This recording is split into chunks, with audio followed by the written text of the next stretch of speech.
This is my desk. I'm the chief prosecutor. You can verify that in 10 seconds. We got a call. Suspicious male in a restricted area. Don't argue. Turn around. Look at the nameplate. Look at the wall. You're about to cuff the person who prosecutes your department. Last warning. Do what I said. I'm not resisting. Put your hands where I can see them. Step away from the desk. The voice cut through the quiet office like metal scraping concrete. It was 8:12 a.m., early enough that the city prosecutor's floor was still half asleep. Fluorescent lights hummed softly overhead. The smell of burnt coffee lingered near the copier. Papers lay neatly stacked on a polished wooden desk, a nameplate facing the door, brass letters catching the light. The man standing behind that desk did not raise his voice. He did not flinch. He slowly lifted his hands, palms open, eyes steady. "This is my office," he said calmly. "I'm in the middle of preparing for court." The officer didn't respond to the words. He took another step forward. "Badge 31742, City Police. We received a call about a suspicious individual refusing to leave a restricted area." Suspicious. The word hung in the air, heavy and undefined. The man glanced toward the open doorway where two junior attorneys stood, frozen files clutched to their chests. One of them mouthed his name without sound. The officer did not look. His hand hovered near his radio posture, stiff, rehearsed, familiar. "Sir, I need you to comply. Step away from the desk." There was no request in his tone, only expectation. The man turned slightly, pointing with a measured finger toward the wall behind him. Framed degrees, a city seal, a photograph of a swearing-in ceremony. "My credentials are right there," he said. "You can check them. Call upstairs. Call anyone." Instead, the second officer moved in from the side, closing distance. The soft shuffle of boots on carpet sounded louder than it should have. A chair scraped as someone behind the camera shifted position. A phone was already recording. "This doesn't have to escalate," the man said. His voice stayed even-controlled, the kind of voice that had stood in front of juries and judges for years. "I am the city's chief prosecutor." For half a second, there was a pause. Not doubt, just irritation. "Don't make this harder than it needs to be," the first officer said. "Turn around." That was the moment. The moment when a misunderstanding could have ended. The moment when verification could have replaced force. Instead, the click of handcuffs broke the stillness. Metal closed around wrists that had signed indictments, dismissed charges, authorized investigations into police misconduct. The cold bite of steel contrasted sharply with the warmth of the office, the quiet professionalism that had existed there seconds earlier. A woman gasped. Someone whispered, "Is this really happening?" The man did not resist. He looked straight ahead, jaw set, breathing slow. He had spent his career holding people accountable inside courtrooms just like the one he was scheduled to enter that morning. Now he was being led out of his own office, past his own staff, labeled a threat without a single question asked. As the elevator doors closed, the officer finally glanced at the nameplate still visible on the desk. "Chief Prosecutor." The doors slid shut anyway. To understand how a man could be handcuffed inside his own office, you have to go backward. Long before the badge numbers, long before the radio calls and the cinderblock hallways, there was a narrow street on the east side of the city where he grew up, watching police lights flash through his bedroom window at night. His name was Marcus Reed. He was born into a zip code the city rarely invested in except with patrol cars. His mother worked 2 jobs. His father disappeared before Marcus learned to ride a bike. By 14, he had been stopped and searched more times than he could count. Not because he'd done anything, but because he fit a description that never seemed to expire. Marcus learned early that words mattered. He watched neighbors get swallowed by the system because they didn't know how to speak to it. He studied law books from the public library the way other kids studied playbooks. He worked nights. He slept 4 hours.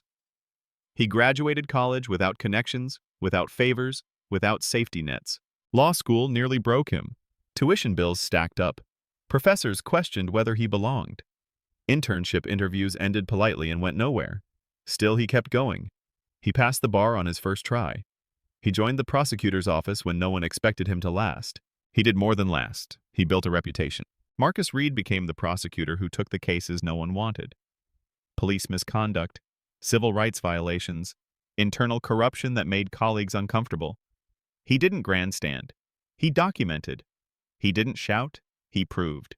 He believed the law only mattered if it applied to everyone, especially those who carried guns and badges. Over 2 decades, he sent dirty officers to prison. He cleared wrongfully accused defendants. He testified before city council about accountability and oversight. When the mayor appointed him chief prosecutor, it wasn't symbolic. It was earned. Now rewind to the other side of the hallway. Officer Daniel Kessler had joined the force straight out of the academy. Clean record on paper. Enough complaints to raise eyebrows, not enough to end a career. Excessive force claims that went nowhere. Stops that felt aggressive but stayed within policy language. Supervisors described him as proactive, decisive, confident. Confident enough to skip verification. Confident enough to trust instinct over procedure. Kessler had been disciplined twice. Quietly. Retraining. Counseling. No suspension. No demotion. Each time the message was clear. Push the line but don't cross it where cameras are obvious. That morning, when the call came in about a suspicious man refusing to leave a government office, Kessler didn't ask follow-up questions. He didn't check directories. He didn't confirm names. He arrived already certain of what he would find. Two paths. Two histories, both walking toward the same door. By the time the handcuffs clicked, neither man was surprised. One because he'd spent his life preparing for moments like this. The other because no one had ever stopped him before. The hallway outside Marcus Reed's office filled faster than anyone expected. At first it was just two assistants standing stiffly near the doorway pretending to look busy while their phones angled upward. Then a clerk from records slowed her walk. A senior attorney stepped out of a nearby office and stopped completely. No one spoke, but the air changed. People recognized the man in handcuffs. And they recognized what should not be happening. Marcus adjusted his stance as the officer tightened his grip. He did not pull away. He turned his head slightly careful, not to make sudden movements. "Officer," he said, "you can verify my identity in less than 30 seconds. My badge is on the desk. My name is on the door. Call the mayor's office. Call internal affairs.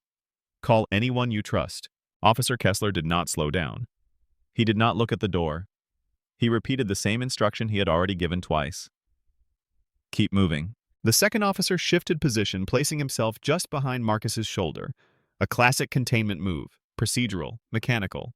As if this were a routine arrest instead of a public implosion. One of the assistants finally spoke. "He's telling the truth. That's his office." Kessler turned his head sharply. "Sir, step back or you'll be interfering." That was enough to silence the room. Fear works quickly when uniforms carry consequences. Marcus reached the elevator bank. The mirrored doors reflected the scene back at everyone watching. A black man in a tailored suit, hands cuffed behind his back. Two armed officers flanking him. Phones raised, faces tight with disbelief. He took a breath. He spoke slowly, deliberately, knowing every word was being recorded. "For the record," he said, "I am complying. I am not resisting. I am asserting that this detention is unlawful." Kessler pressed the elevator button harder than necessary. His jaw was tight now.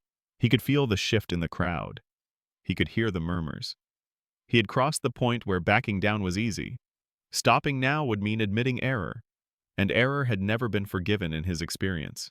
The doors opened. Marcus stepped inside without being pushed. The metal box felt smaller with every person who entered. A phone camera followed him in until the doors slid shut. Inside the elevator, the silence was heavy. The hum of machinery filled the space. Marcus stared straight ahead. His mind moved faster than the elevator ever could. Fourth Amendment, unlawful detention, failure to verify identity, pattern of behavior, witnesses, video, documentation. Upstairs, someone finally made a call. Not to the police, not to security, to the mayor's chief of staff. Downstairs, the lobby began to buzz. Word spread quickly when power made a mistake this public. By the time the elevator reached the ground floor, the crowd was no longer passive. It was recording. It was asking questions. And it was no longer convinced the officers were in control. You don't cuff the city's top prosecutor quietly. You just don't know it yet. The lobby doors opened, and the sound hit first. Footsteps. Voices. The low murmur of confusion echoing off marble walls. Marcus Reed was guided forward, not shoved, not dragged, but firmly enough that there was no illusion of choice. The cuffs pressed tighter with each step, metal against skin, an unfamiliar weight meant to remind him who controlled the moment. Someone near the security desk whispered his name. Another voice said it louder. "That's Marcus Reed. That's the prosecutor." Officer Kessler kept walking. The path to the patrol car felt longer than it was. Every second stretched. The click of shoes on tile sounded too sharp. The air smelled like floor cleaner and cold morning rain drifting in from outside. A camera flashed. A phone vibrated as a live stream notification went live. Marcus paused just before the door. He turned his head slightly, careful measured. "I want it noted that I am being detained without cause," he said. "I am requesting a supervisor immediately." Kessler didn't answer. He opened the car door. Inside the back seat was molded plastic. Hard, slick. Designed to be cleaned, not to be occupied. Marcus sat down slowly. The door closed with a heavy thud that felt final. For a brief moment, the world outside went quiet. Then the engine started. The ride was short. 6 minutes. No siren. No urgency. Just routine traffic and red lights. Marcus watched the city pass through the narrow window. A coffee shop where he'd argued motions. A courthouse where he'd stood before juries. Familiar streets seen from an unfamiliar angle. His mind stayed busy. Not with fear. With structure. Timeline. Officers involved. Witness count. Camera angles. He had prosecuted cases built on less evidence than this. In the front seat, Kessler adjusted his mirror. His reflection caught Marcus's eyes for half a second. The officer looked away first. At the station, the fluorescent lights were harsher. The smell changed. Disinfectant. Old paper. Sweat. Marcus was guided inside. His cuffs were checked, not loosened. A desk sergeant glanced up, glanced down, and kept typing. "Name," the sergeant said. "Marcus Reed." The typing stopped. The sergeant looked up again. This time, longer charges. Kessler spoke quickly. Refusal to leave a restricted area, non-compliant. Marcus said nothing. He let the words hang there unsupported, fragile. The sergeant nodded slowly and stood up. He walked toward a back office with the file in his hand. As the door closed, Marcus felt it. The first crack. Not justice yet, but doubt. He sat on the bench alone, hands cuffed, suit jacket wrinkled, breathing steady. This was no longer a misunderstanding. This was a record. The door to the back office opened without ceremony. A man in a dark suit stepped out, older, measured the kind of posture that came from decades of command without needing to raise a voice. Deputy Chief Alan Whitmore. He didn't look at Officer Kessler first. He looked at Marcus. The room shifted again, Mr. Reed, Whitmore said. His voice was low, controlled. "Is this correct?" Marcus met his eyes. "Yes." Whitmore nodded once. He turned to the sergeant. "Remove the cuffs. Now." The click this time sounded different. Not force. Release. Blood rushed back into Marcus's wrists, sharp and hot. He flexed his fingers slowly, deliberately, as if marking the moment in his mind. Whitmore took the file from the sergeant's desk and flipped it open. He read the charge line. His jaw tightened almost imperceptibly. He looked up at Kessler. "You detained the city's chief prosecutor in his own office," Whitmore said. "Did you verify his identity?" Kessler hesitated. His mouth opened closed. He spoke anyway. He claimed he was the prosecutor. People say things. Whitmore reached into the folder and pulled out a laminated copy that had been rushed down from upstairs. Photo, name, title, city seal, effective date. His finger tapped it once. "This is verification." Silence spread through the room. Even the typing stopped. Whitmore continued. "We received 3 calls while you were in transit. 1 from the mayor's office, 1 from internal affairs, 1 from the courthouse security director asking why their chief prosecutor was in a patrol car." Kessler's shoulders dropped slightly. Not in relief. In realization, Marcus stood up. He smoothed his jacket. His voice was calm, but it carried weight now. "I want every report, every recording, and every name involved in this detention preserved immediately. I do not consent to any interviews without counsel present." Whitmore nodded. "Understood." He turned back to Kessler. "Badge, radio." Kessler froze, just for a second. "Badge, radio," Whitmore repeated. The metal hit the desk with a dull sound. Final. The room didn't erupt. It didn't need to. Everyone understood what had just happened. Marcus picked up his phone. It vibrated with missed calls. Dozens. He did not return them yet. He looked at Whitmore. "This didn't start today," Marcus said. "And it doesn't end with me." Whitmore held his gaze. "No, it doesn't." Outside the station, cameras were already waiting. Inside, a career had ended without a press release. By noon, the story had already escaped the building. It didn't come from a press release. It came from a phone held steady in a hallway. From a whispered name recognized too late.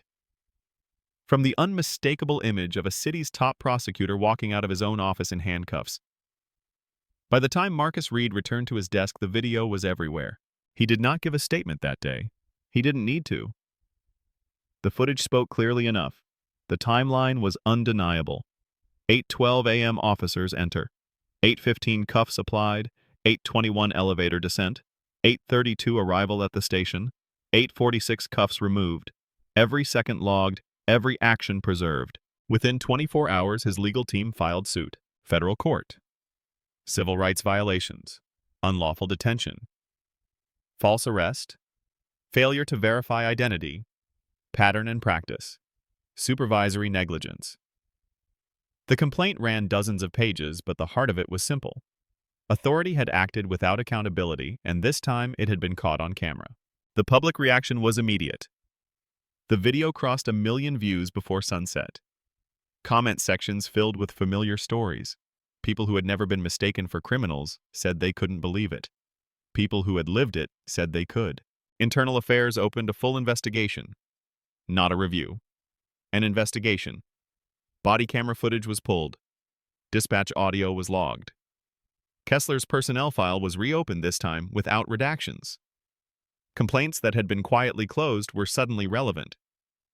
Patterns that had been dismissed as coincidence became data. 3 weeks later, the findings were released. Officer Daniel Kessler was terminated for cause.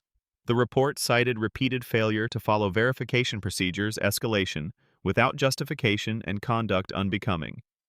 His appeal was denied. His certification was flagged. His career ended the same way it had operated, abruptly and without reflection. But it did not stop there. The lawsuit moved forward. Depositions followed. Supervisors testified under oath. Emails surfaced showing warnings that had gone unaddressed. Training records revealed gaps that had been ignored because no one had been hurt before. The city settled. The number was significant. 7 figures. Enough to make headlines. Enough to force a budget meeting.